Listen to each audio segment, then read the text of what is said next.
بسم اللہ الرحمن الرحیم الحمد لأہلہ والصلاة لأہلہا اما بعد۔ مطالعہ اسلام کورس کے یونٹ نمبر 5 کے حصہ دوم کے ساتھ آپ کی خدمت میں حاضر ہوں۔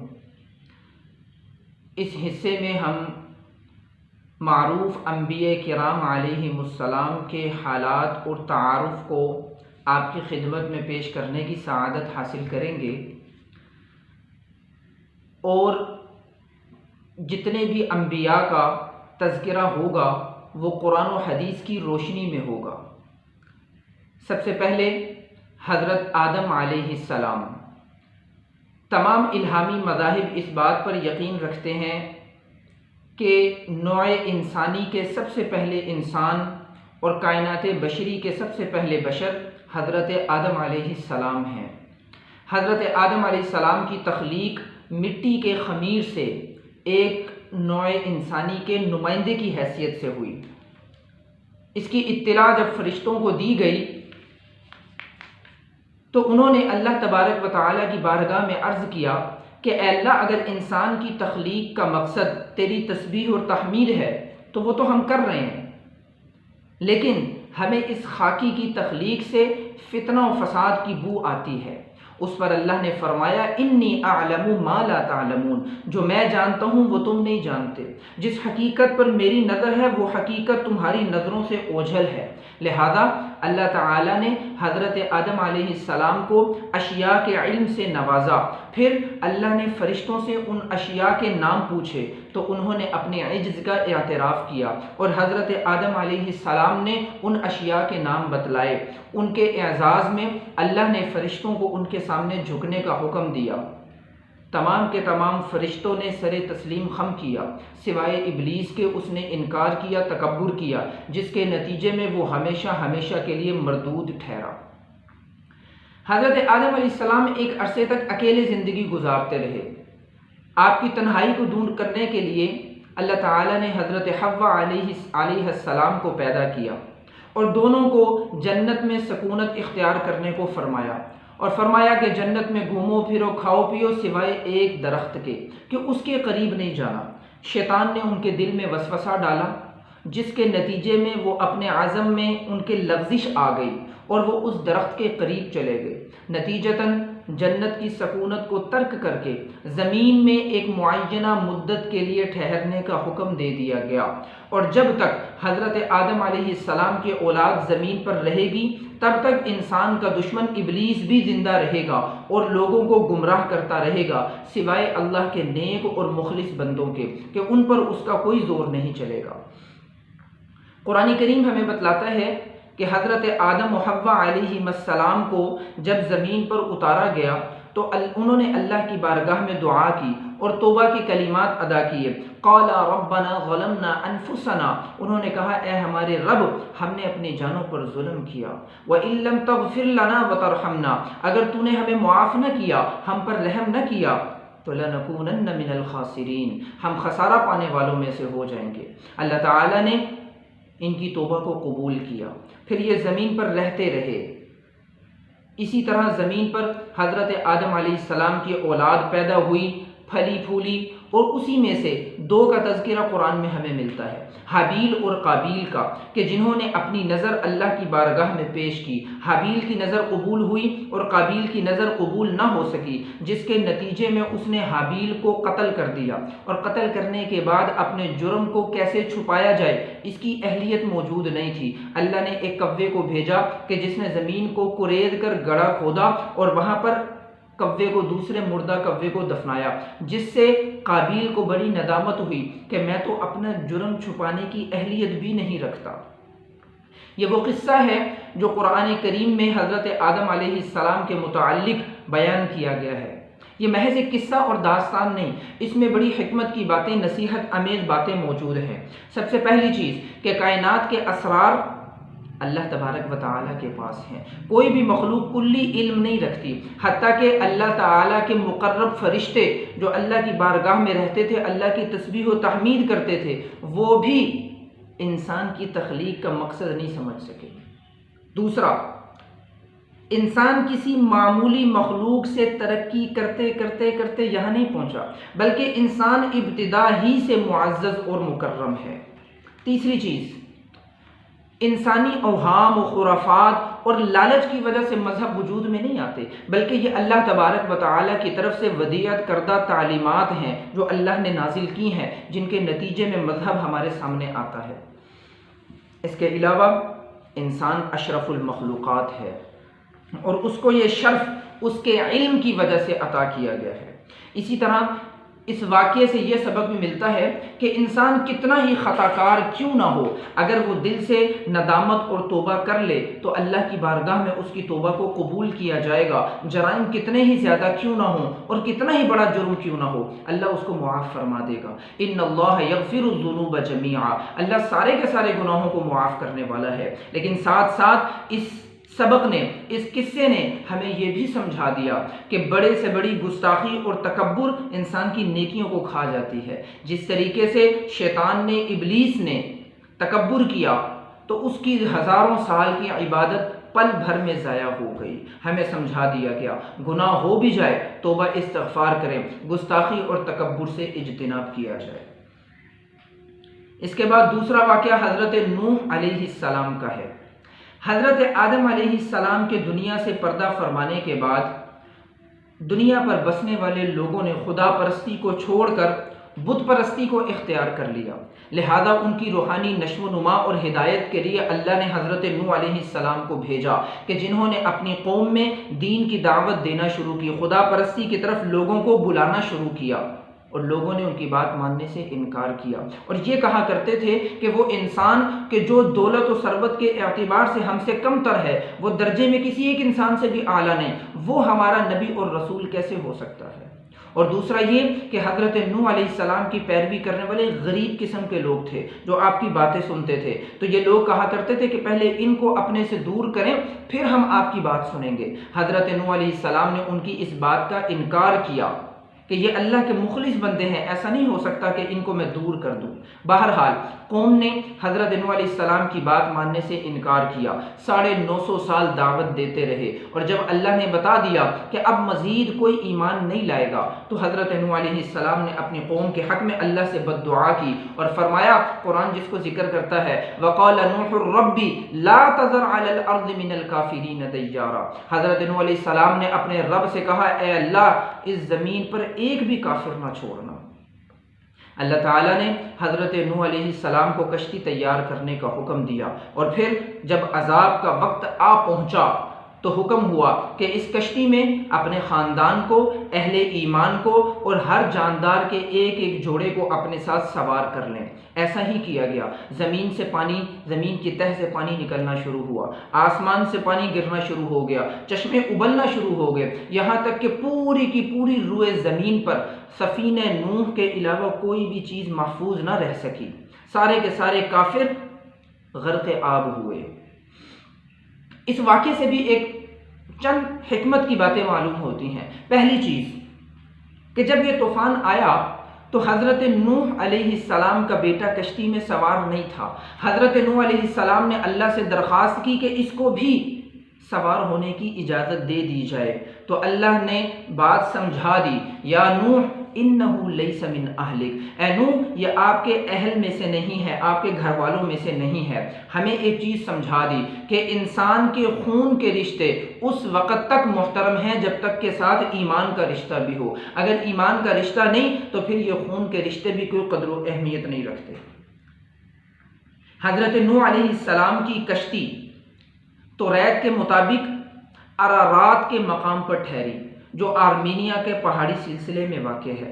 وہیں سے حضرت نوح علیہ السلام کی دعوت و تبلیغ کا آغاز ہوا، جو دجلہ اور فرات کے درمیان جگہ واقع ہے۔ وہاں پر انسانی تہذیب و تمدن نے جنم لیا، اور لوگوں نے اپنے وہ پانیوں پر حکمرانی کے لیے کشتیاں بنائیں، اور پھر زمین کو قابل کاشت بنایا، اور مزید تہذیب و تمدن میں وہیں سے ترقی ہوئی۔ یہی وجہ ہے کہ حضرت نوح علیہ السلام کو آدم ثانی کا لقب دیا گیا۔ تیسرے نبی حضرت ابراہیم علیہ السلام، آپ کو بڑی اہمیت حاصل ہے۔ اس کی ایک وجہ یہ کہ آپ سے نبوت کے 2 سلسلے چلے، ایک آپ کے بڑے بیٹے حضرت اسماعیل علیہ السلام سے کہ جن کی نسل سے، جن کی اولاد سے حضرت محمد صلی اللہ علیہ وسلم پیدا ہوئے اور آپ کی امت مسلمان کہلائی، اور دوسرا سلسلہ آپ کے بیٹے حضرت اسحاق علیہ السلام سے چلا کہ جن کے بیٹے حضرت یعقوب اور ان کے بیٹے حضرت یوسف علیہ السلام اور دیگر انبیاء آپ کی نسل میں مبعوث ہوئے۔ یہی وجہ ہے کہ یہودی اپنے آپ کو انبیاء کی اولاد کہا کرتے تھے۔ حضرت ابراہیم علیہ السلام کی ولادت عراق میں ہوئی، وہاں کے لوگ بت پرست اور ستارہ پرست تھے۔ حضرت ابراہیم علیہ السلام ان دونوں طرح کی بت پرستی سے بھی اور جو ہے ستارہ پرستی سے بھی متنفر تھے۔ ایک روز قوم والے جب میلے میں گئے ہوئے تھے تو حضرت ابراہیم علیہ السلام نے سارے کے سارے بتوں کو توڑا اور کلہاڑی کو بڑے بت کے کاندھے پر رکھ دیا لوگوں کو سمجھانے کے لیے۔ ان کو جب دین کی دعوت دی تو ان کو سمجھ نہیں آیا تو ان کو منطقی انداز سے سمجھایا۔ جب لوگوں نے آ کر پوچھا تو حضرت ابراہیم علیہ السلام نے جواب دیا کہ اس بڑے بت نے باقی بتوں کو توڑا ہے۔ تو انہوں نے کہا کہ تم جانتے ہو کہ یہ بے جان ہیں، یہ کچھ نہیں کر سکتے۔ تو پھر حضرت ابراہیم علیہ السلام نے ان کو سمجھایا کہ جب یہ کچھ نہیں کر سکتے تو تمہارے کام کیسے بنائیں گے، لیکن اس کے باوجود وہ لوگ اپنی ضد پر اڑے رہے۔ یہ بات عراق کے بادشاہ نمرود تک پہنچی، جو کہ ربوبیت اور ملکوتیت، جو اپنی ربوبیت کا دعوے دار تھا، خدائی کا دعوے دار تھا۔ اس نے محسوس کیا کہ اگر حضرت ابراہیم علیہ السلام کی سرگرمیاں نہ روکی گئیں تو یہ میری خدائی کے لیے، دعوے کے لیے بھی خطرہ ثابت ہو سکتے ہیں۔ لہذا اس نے حضرت ابراہیم علیہ السلام کو اپنے پاس بلایا اور مناظرہ کیا تو حضرت ابراہیم علیہ السلام نے بتایا کہ میں باپ دادا کے دین کو اس لیے چھوڑا کہ میں اللہ کے علاوہ کسی اور کی عبادت نہیں کر سکتا، ان بے جان بتوں کے آگے میں نہیں جھک سکتا۔ کیوں؟ میرا رب تو وہ ہے جو زندگی دینے والا، موت دینے والا ہے۔ قال ابراہیم ربی الذی یحیی و یمیت۔ تو نمرود نے کہا یہ کام تو میں بھی کر سکتا ہوں۔ اس نمرود نے کیا کیا؟ ایک بے گناہ کو بلایا اور اس کو قتل کر دیا، اور ایک قتل کے سزا یافتہ مجرم شخص کو رہا کر دیا اور کہا کہ دیکھو یہ کام تو میں نے بھی کیا۔ اس پر حضرت ابراہیم علیہ السلام نے فرمایا میرا رب تو وہ ہے کہ جو مشرق سے روزانہ سورج کو طلوع کرتا ہے، فأت بها من المغرب۔ اگر تو خدائی کا دعوے دار ہے تو اس کو مغرب سے طلوع کر کے دکھا دے۔ اس دلیل کے جواب میں نمرود لاجواب ہو گیا، کچھ نہیں کہہ سکا، لیکن پھر بھی حق کو تسلیم نہیں کیا اور حضرت ابراہیم علیہ السلام کے لیے آگ کو دہکایا گیا کئی روز تک، اور اس میں حضرت ابراہیم علیہ السلام کو ڈال دیا گیا، لیکن اللہ تبارک و تعالیٰ کے حکم سے اس آگ کو ٹھنڈا کر دیا گیا۔ اللہ قرآن میں فرماتے ہیں یا نارو کونی بردوں و سلامن علی ابراہیم، اے آگ تو میرے ابراہیم پر ٹھنڈی اور سلامتی والی ہو جا۔ حضرت ابراہیم علیہ السلام نے جب دیکھا کہ میری قوم اور یہ بادشاہ اور میرا باپ بھی حق کی دعوت کو قبول نہیں کر رہے، آپ وہاں سے نکلے، فلسطین چلے گئے، اور پھر فلسطین سے آگے دعوت و تبلیغ کرتے کرتے مصر تک پہنچے۔ آپ کے ساتھ آپ کی بیگم، آپ کی اہلیہ حضرت سارہ رضی اللہ تعالی عنہا بھی تھیں، اور آپ کے بھتیجے حضرت لوط علیہ السلام تھے۔ مصر کا بادشاہ بڑا جابر تھا، اس نے حضرت سارہ کو چھین لیا، اور جب ان کے ساتھ وہ برائی کا ارادہ کرتا اس کا ہاتھ شل ہو جاتا، جب وہ ارادے کو روکتا تو ہاتھ ٹھیک ہو جاتا، پھر مزید جو ہے وہ دوبارہ ارادہ کرتا پھر ہاتھ شل ہو جاتا۔ چنانچہ وہ ایسا کرتا رہا، آخرکار اس نے یہ ارادہ ترک کیا اور حضرت سارہ رضی اللہ تعالی عنہ کو چھوڑ دیا، بلکہ اعزاز میں اپنی بیٹی یا بعض روایات کے مطابق ایک خادمہ حضرت ابراہیم علیہ السلام کی خدمت میں پیش کی۔ وہ خادمہ یا وہ بیٹی کون تھی؟ حضرت ابو ہریرہ رضی اللہ تعالی عنہ اس حدیث کو نقل کرتے ہیں کہ اے شریف النفس اہل عرب، یہ ہے وہ ہاجرہ جو تم سب کی ماں ہیں، یعنی حضرت ہاجرہ۔ حضرت ابراہیم علیہ السلام نے حضرت ہاجرہ سے نکاح کیا، ان سے بیٹے حضرت اسماعیل پیدا ہوئے۔ اللہ کے حکم سے حضرت ہاجرہ اور حضرت اسماعیل کو لے کر ایک بے آب و گیا اور بنجر زمین کی طرف چلے گئے، وہاں جا کر ان کو چھوڑ دیا۔ ان کے پاس ایک مشکیزہ پانی کا اور کھجوریں چند تھیں، وہاں ان کو چھوڑ کر فلسطین واپس آ گئے۔ چند روز تک مشکیزے کا پانی اور کھجوریں استعمال ہوئیں۔ جب وہ ختم ہو گیا، بچہ پیاس کی شدت سے بلکنے لگا، تو حضرت ہاجرہ رضی اللہ تعالی عنہا کبھی ایک طرف جاتی کبھی دوسری طرف جاتی پانی کی تلاش میں۔ کوہ صفا و مروہ کے 7 چکر لگائے۔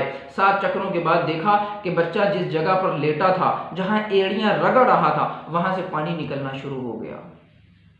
پانی نکلا، جانور بھی وہاں آ گئے، پرندے بھی آ گئے، قافلہ گزر رہا تھا، انہوں نے وہاں پر پانی کو دیکھا تو زندگی کے آثار معلوم ہوئے، وہاں رہنے کی اجازت مانگی، وہاں رہنا شروع کر دیا۔ اسی ماحول میں حضرت اسماعیل علیہ السلام جوان ہوئے، بڑے ہوئے اور وہیں پر ان کی شادی ہوئی۔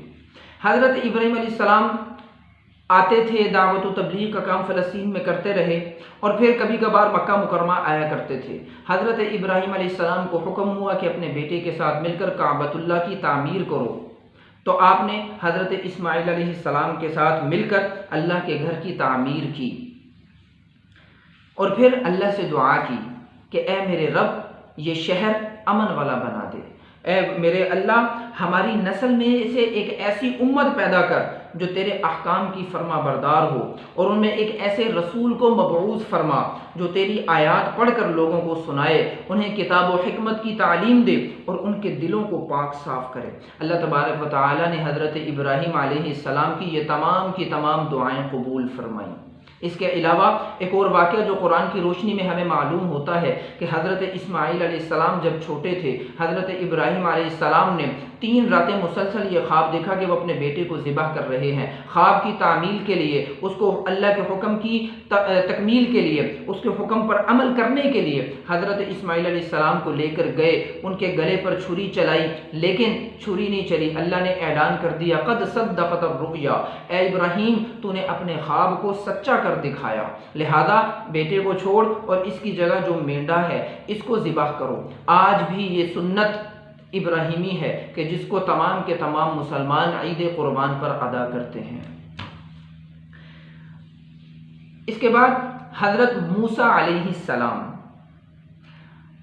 آپ کی ولادت اس وقت ہوئی کہ جب مصر کے فرعون نے اسرائیلی بچوں کو قتل کرنے کا حکم جاری کیا ہوا تھا، کیونکہ اس کے کاہنوں نے اسے یہ بتایا تھا کہ بنی اسرائیل میں سے ایک بچہ پیدا ہوگا جو تیری سلطنت کے لیے خطرہ بنے گا، لہذا اس نے حکم دیا تھا کہ تمام بچوں کو قتل کر دیا جائے۔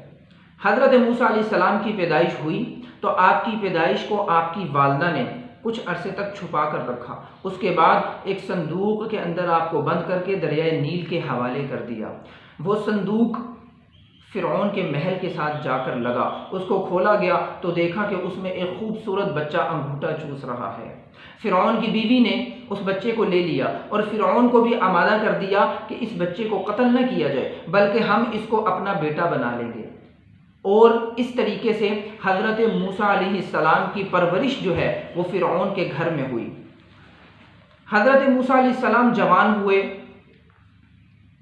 آپ نے دیکھا کہ بنی اسرائیل کے ساتھ ظلم کا معاملہ کیا جاتا ہے، اور یہ بھی معلوم ہو گیا کہ آپ کا تعلق بنی اسرائیل سے ہی ہے، لہذا آپ اپنی طاقت کے مطابق بنی اسرائیل پر ہونے والے مظالم کو روکنے کی کوشش کیا کرتے تھے۔ ایک مرتبہ ایک راستے سے گزر رہے تھے، ایک مصری اور ایک اسرائیلی کا جھگڑا ہو رہا تھا۔ اسرائیلی نے آپ کو مدد کے لیے بلایا، آپ نے مصری کو تھپڑ مارا جس کے نتیجے میں وہ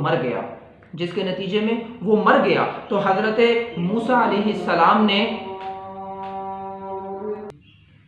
اپنے اس عمل پر اللہ سے معافی مانگی، اللہ تبارک و تعالیٰ کی طرف سے معافی مل گئی، لیکن فرعون نے قاتل کا کھوج لگانے کا حکم دیا۔ اگلے روز حضرت موسیٰ علیہ السلام پھر وہاں سے گزر رہے تھے تو دیکھا کہ اسی اسرائیلی کا ایک قبطی سے جھگڑا ہو رہا ہے۔ آپ نے پھر اس جھگڑے کو ختم کیا اور اسرائیلی کو سمجھایا کہ روزانہ کیوں لڑتے ہو، تو اس نے احتجاجاً یہ کہا کہ جیسے تم نے کل ایک شخص کو قتل کیا تھا، آج تم مجھے بھی قتل کرنا چاہتے ہو۔ اس قبطی کے علم میں آ گیا کہ کل جو شخص قتل ہوا تھا وہ حضرت موسیٰ علیہ السلام کے ہاتھ سے قتل ہوا، لہذا اس نے فرعون کو یہ سارا ماجرا بتایا۔ حضرت موسیٰ علیہ السلام کو پکڑنے کا حکم دیا گیا۔ ایک خیر خواہ نے آپ کو آ کر بتا دیا، آپ وہاں سے نکل گئے اور مدین چلے گئے۔ مدین جا کر 2 نیک خواتین کی آپ نے مدد کی، ان کا مویشیوں کو پانی پلایا، وہ آپ کو اپنے والد کے پاس لے گئیں۔ ان میں سے ایک کے ساتھ آپ کا نکاح کیا گیا اس شرط پر کہ آپ 8 سال یہاں خدمت کریں گے، مویشیوں کو پالیں گے۔ حضرت موسیٰ علیہ السلام نے یہ وقت گزارا اور ایک روز بکریاں چراتے چراتے مدین سے ذرا دور نکل گئے۔ رات کا وقت تھا، سردی بھی تھی، دور کہیں آگ دکھائی دی تو گھر والوں کو چھوڑ کر آگ کے لیے گئے۔ جب آگ کے پاس پہنچے تو وہاں کانوں میں یہ صدا سنائی دی، یا موسیٰ انی انا اللہ رب العالمین، اے موسیٰ میں تیرا پروردگار ہوں، فاخلع نعلیک، اپنے جوتے اتار، کیوں؟ انک بالوادی المقدس طویٰ، تو طویٰ کی مقدس وادی میں موجود ہے۔ وہاں پر اللہ نے حضرت موسیٰ علیہ السلام کو نبوت عطا کی اور ساتھ 2 معجزے عطا کیے۔ ایک یہ کہ آپ اپنے عصا کو جب زمین پر ڈالیں گے وہ اژدہا بن جائے گا، اور دوسرا حضرت موسیٰ علیہ السلام جب اپنے دائیں ہاتھ کو اپنے گریبان میں داخل کر کے بغل میں رکھتے تو وہ روشن ہو جاتا۔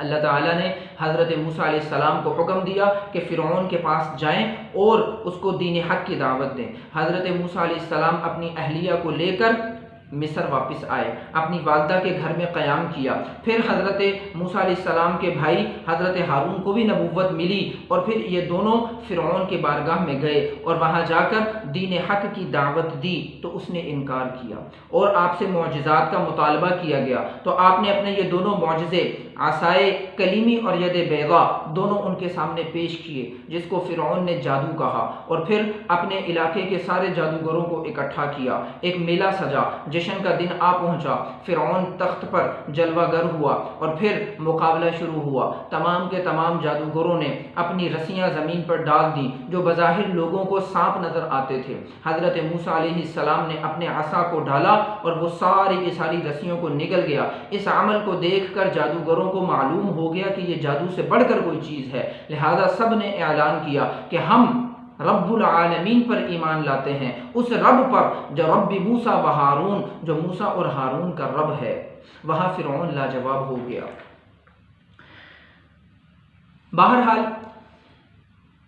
بنی اسرائیل پر اس کے مظالم جاری رہے اور دین حق کی دعوت کو اس نے قبول نہیں کیا، لہذا حضرت موسیٰ علیہ السلام بنی اسرائیل کو لے کر رات کی تاریکی میں بحر احمر کی طرف روانہ ہوئے۔ فرعون کو جب خبر ملی تو وہ اپنے لشکر کو لے کر ان کے تعاقب میں نکلا۔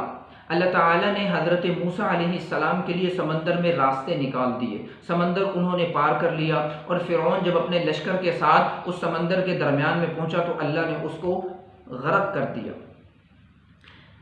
اس کے بعد وادی سینا میں بنی اسرائیل پہنچے، جہاں اللہ نے ان پر من و سلوہ اتارا، اور پانی کا انتظام اللہ نے ایسے کیا کہ اللہ تعالیٰ نے حضرت موسیٰ علیہ السلام کو حکم دیا کہ پتھر پر عصا ماریں، اس سے چشمے پھوٹ پڑے، جس سے بنی اسرائیل والوں کے لیے پانی کا انتظام ہوا، اور اللہ نے ان کے سائے کے لیے ان کے سر پر ایک بادل کو رکھ دیا جو ہر وقت ان پر سایہ کیے رہتا تھا۔ بنی اسرائیل کی شریعت اللہ نے ان کو عطا فرمائی، اس کے لیے اللہ نے حضرت موسیٰ علیہ السلام کو کوہ طور پر بلایا۔ کوہ طور پر حضرت موسیٰ علیہ السلام تشریف لے کر گئے، اور پھر آپ کو وہاں پر آپ نے جب قیام کیا تو اللہ نے توریت عطا فرمائی، لیکن بنی اسرائیل ایسی قوم تھی کہ جنہوں نے آپ کی دعوت کو ماننے سے انکار کیا۔ سامری نے پیچھے ایک بچڑا بنا لیا اور اس کی عبادت میں لگ گئے، جس کے نتیجے میں ان کو سزا دی گئی کہ ہر ایک دوسرے کو قتل کرے گا۔ جب 3000 بنی اسرائیلی قتل ہو گئے تو حضرت موسیٰ علیہ السلام اللہ کی بارگاہ میں سجدہ ریز ہوئے، اللہ سے دعا کی تو اللہ نے ان کی توبہ کو قبول فرمایا۔ اس کے علاوہ سامری کے ساتھ یہ سلوک ہوا کہ وہ پاگلوں کی طرح پھرتا تھا، کوئی اس کے قریب بھی نہیں آتا تھا۔ بہرحال حضرت موسیٰ علیہ السلام کا قصہ بڑا طویل ہے۔ حضرت موسیٰ علیہ السلام کو جو قوم ملی بنی اسرائیل، ان کو اللہ نے بڑے انعامات سے نوازا، لیکن یہ اس کو نظر انداز کرتے رہے اور حضرت موسیٰ علیہ السلام کے ذریعے سے جو نعمتیں ملی ان کی ناشکری کرتے رہے۔ آخرکار توریت کو ماننے سے بھی انکار کیا تو اللہ تعالیٰ نے کوہ طور ان کے سروں پر لا کر کھڑا کر دیا۔ اس نتیجے میں ان کو پھر توریت کو ماننا پڑا۔ اس کے بعد اگلے نبی حضرت عیسیٰ علیہ السلام ہیں۔ حضرت عیسیٰ علیہ السلام بنی اسرائیل کے آخری نبی ہیں۔ حضرت عیسیٰ علیہ السلام کی خصوصیت یہ کہ آپ بغیر باپ کے پیدا ہوئے اور پھر بچپن میں ماں کی گود میں ہی آپ نے کلام کیا۔ جب لوگوں نے حضرت مریم علیہ السلام پر تہمت لگائی تو آپ نے جواب دیا کہ انی عبد اللہ، میں اللہ کا بندہ ہوں، آتانی الکتاب، اللہ نے مجھے کتاب عطا کی، وجعلنی نبیا، مجھے نبی بنایا، وجعلنی مبارکا اینما کنت، میں جہاں کہیں بھی ہوں مجھے بابرکت بنایا، واوصانی بالصلاۃ والزکاۃ ما دمت حیا، اور مجھے نماز اور زکوٰۃ کا حکم دیا کہ جب تک بھی میں زندہ ہوں نماز اور زکوٰۃ ادا کرتا رہوں۔ حضرت عیسیٰ علیہ السلام نے دین کی دعوت دی، لوگوں کو حق کی طرف بلایا تو لوگوں نے حسب عادت معجزات کا مطالبہ کیا۔ اللہ نے حضرت عیسیٰ علیہ السلام کو 4 طرح کے معجزے عطا کیے تھے۔ نمبر 1، اللہ تعالیٰ کے حکم سے مردوں کو زندہ کر دیا کرتے تھے۔ نمبر 2، نابینا، پیدائشی نابینا اور کوڑی والوں کو شفا دے دینا۔ نمبر 3، اپنے ہاتھ سے مٹی کے پرندے بناتے اور ان کو اڑا دیتے، ان میں جان پھونک دیا کرتے تھے۔ اس کے بعد نمبر 4، لوگوں کے اسرار کا علم ان کے پاس ہے، یہاں تک کہ یہ بھی بتا دیا کرتے تھے کہ کون کیا کھا پی کر آیا ہے۔ بہرحال آپ جہاں جاتے وہاں مجمع لگ جاتا، لوگ آپ کی بات سننے کے لیے آ جاتے۔ یہودی آپ کے دشمن ہو گئے، خود تو بدلہ لے نہیں سکے، قیصر روم کو کہا کہ یہ آپ کی سلطنت کے لیے بھی خطرہ ہے، لہذا اس نے حضرت عیسیٰ علیہ السلام کو پکڑنے کا حکم دیا۔ بنی اسرائیل کے سرداروں اور کاہنوں نے ایک کمرے میں حضرت عیسیٰ علیہ السلام اور آپ کے حواریوں کو قید کر دیا، اور اس کے بعد جو ہے وہ کہتے ہیں کہ ہم نے حضرت عیسیٰ علیہ السلام کو صلیب پر چڑھا دیا، قتل کر دیا۔ قرآن کہتے ہیں کہ وہ شبے میں پڑ گئے، بلکہ اللہ نے آپ کو آسمانوں پر اٹھا لیا تھا اور شبے میں کسی اور انسان کو انہوں نے قتل کیا ہے۔ آخری نبی جن کا تذکرہ اس مجلس میں ہوگا وہ خاتم النبیین حضرت محمد صلی اللہ علیہ وسلم ہیں۔ آپ علیہ الصلاۃ والسلام کی حیات طیبہ کے 3 ادوار ہیں، 3 دور ہیں۔ پہلا، اور تینوں بڑے شاندار ہیں۔ پہلا، آپ علیہ الصلاۃ والسلام کی پیدائش سے لے کر اعلان نبوت سے قبل 40 سالہ دور۔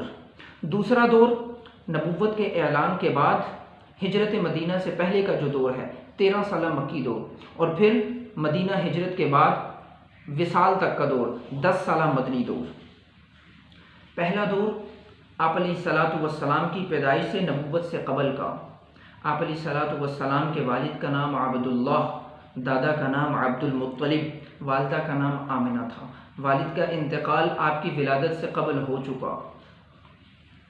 سب سے پہلے سویبہ جو عبد المطلب کی آزاد کردہ کنیز تھیں، انہوں نے آپ کو دودھ پلایا۔ پھر حلیمہ سعدیہ کے پاس رضاعت کے لیے گئے، 6 سال تک ان کے پاس رہے۔ پھر والدہ کے پاس آئے، والدہ مدینہ منورہ لے گئیں۔ وہاں سے واپسی پر والدہ کا انتقال ہوا تو دادا کی پرورش میں آئے۔ 8 سال کے ہوئے، دادا دنیا سے چل بسے۔ پھر چچا کی پرورش میں آئے، ابو طالب کے پاس آئے۔ ابو طالب کے پاس آپ علیہ الصلاۃ والسلام نے زندگی گزاری۔ اس دوران آپ علیہ الصلاۃ والسلام نے غلہ بانی بھی کی، تجارت بھی کی، اور اسی تجارت کے لیے شام، بصرہ اور یمن کے سفر کیے، اور اسی تجارت کی وجہ سے حضرت خدیجہ رضی اللہ تعالی عنہا سے رابطہ ہوا کہ جو آپ کی سیرت، آپ کے کردار، آپ کے اخلاق اور آپ کی امانت سے اتنی متاثر ہوئیں کہ پھر آپ دونوں رشتہ ازدواج میں منسلک ہو گئے۔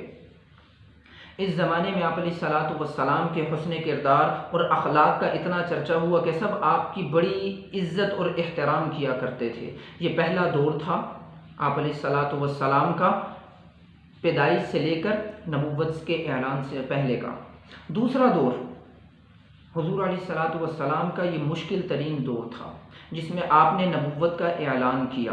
آپ علیہ الصلاۃ والسلام غار حرا میں تشریف لے جایا کرتے تھے اور وہاں پر جا کر غور و فکر میں محو رہتے تھے۔ وہیں آپ کو نبوت عطا کی گئی اور اللہ نے فرمایا وَأَنذِرْ عَشِيرَتَكَ الْأَقْرَبِينَ کہ اب جائیے اپنے رشتہ داروں کو اللہ سے ڈرائیے، دین کی طرف بلائیے۔ جب آپ علیہ الصلاۃ والسلام نے یہ کام شروع کیا تو آپ کی قوم آپ کے مخالف ہو گئی، آپ کو زخمی بھی کیا گیا، آپ کے راستے میں کانٹے بھی بچھائے گئے، طرح طرح کی تکلیفیں بھی دی گئیں، آپ کے صحابہ کو، آپ کی جماعت کو بھی تنگ کیا گیا، حتیٰ کہ شعب ابی طالب میں 3 سال تک محصور رکھا گیا کہ آپ کے ساتھ تعلقات منقطع کر دیے گئے۔ یہ بڑا مشکل ترین دور تھا۔ اسی میں سن 10 نبوی میں حج کے موقع پر مدینہ طیبہ سے کچھ لوگ تشریف لائے، آپ نے ان کے سامنے قرآن کی آیات کو پڑھا، دین کی دعوت دی، وہ لوگ مسلمان ہوئے۔ اگلے سال کچھ لوگ آئے، تقریباً 12 لوگ آئے، ان کو اسلام ملا۔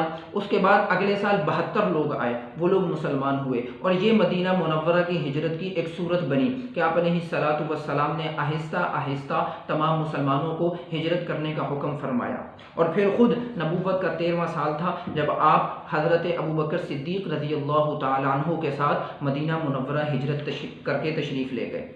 تیسرا دور یہ بڑی خصوصیت کا دور ہے، اس میں آپ صلی اللہ علیہ وسلم نے ایک متوازن اور خوشحال معاشرے کی تشکیل کی، خدا ترسی، اخوت، مساوات اور عدل اور احسان کی پر معاشرے کی بنیادی اقدار رکھیں۔ اس دور میں آپ نے یہودیوں کے ساتھ معاہدے بھی کیے، جہاں آپ ایک حاکم کی حیثیت سے نظر آتے ہیں۔ آپ نے ایک اعلیٰ نمونے پر ایک اعلیٰ ریاست قائم کی۔ اس کے علاوہ اس دور میں بہت ساری جنگیں بھی ہوئیں، یہودیوں سے بھی، قریش سے بھی۔ اسی طرح اس دور میں سن 6 ہجری میں صلح حدیبیہ ہوا، جس کے نتیجے میں اسلام عرب سے نکل کر پورے عالم تک پھیلا، اور پھر فتح مکہ کی صورت بھی یہی بنی، فتح مکہ کی بنیاد بھی یہ صلح حدیبیہ ہی بنا۔ یہ دور ایسا دور تھا کہ دین اسلام جو ہے وہ دنیا کے دور دور علاقوں تک پھیلا۔ پھر آخرکار خطبہ حجت الوداع کے موقع پر آپ علیہ الصلاۃ والسلام نے جو خطبہ دیا وہ ایک ایسا خطبہ تھا جو پورے کے پوری کائنات کے لیے ایک منشور ہدایت تھا، جس میں آپ علیہ الصلاۃ والسلام نے اعلان کیا کہ الیوم اکملت لکم دینکم واتممت علیکم نعمتی ورضیت لکم الاسلام دینا، کہ آج تمہارے لیے تمہارا دین مکمل ہو گیا ہے، اللہ نے تم پر اپنی نعمت کو پورا کر دیا اور تمہارے لیے دین اسلام کو پسند فرمایا۔ یہ آیت سنانے کا مقصد یہ تھا کہ میری بعثت کا مقصد پورا ہو چکا، اب یہاں سے کوچ کرنے کا وقت ہے۔ لہذا مدینہ منورہ پہنچ کر 11 ہجری صفر کے مہینے میں آپ علیہ الصلاۃ والسلام پر بیماری کا اثر آیا، اور چند روز کے بعد ماہ ربیع الاول میں آپ صلی اللہ علیہ وسلم کا وصال ہوا۔ اللہ تبارک و تعالی، ملائکہ اور تمام کے تمام مسلمانوں کا سلام آپ صلی اللہ علیہ وسلم پر نازل ہو، آمین۔ وآخر دعوانا ان الحمد للہ رب العالمین۔